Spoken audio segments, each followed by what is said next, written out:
수많은 금융 피해자를 양산한 라임펀드 사태에 사모펀드 키스톤 PE가 관여됐다고 CNB 뉴스가 보도했습니다.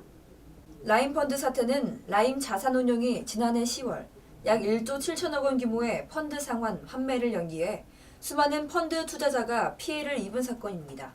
키스톤은 코스닥 상장사 두 곳을 인수해 A씨를 대표이사로 세웠고 A씨는 라임 자산운용으로부터 약 1천억 원을 투자 유치해 이 중 수백억 원을 횡령한 혐의로 구속됐습니다.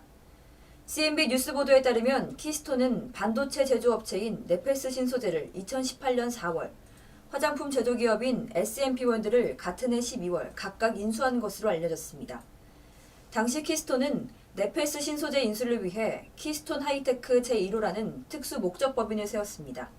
이 법인을 통해 네페스 신소재 주식 90만 주를 229억 원에 인수하고 최대 주주가 된 뒤 A씨를 대표이사에 선임했습니다.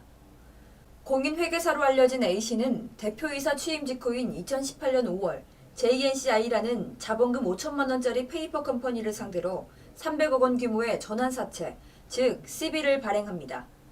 CB는 발행 당일 라임자산운용이 전액 매수했습니다.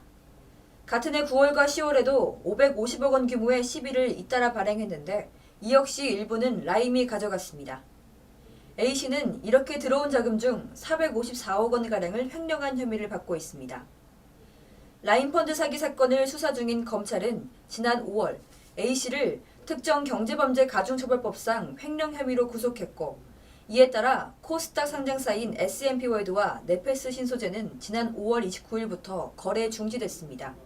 검찰은 A씨가 라임으로부터 투자받아 횡령한 돈의 일부를 리베이트 명목으로 수감 중인 전 라임 부사장 B씨 등에게 건넨 것으로 보고 있습니다.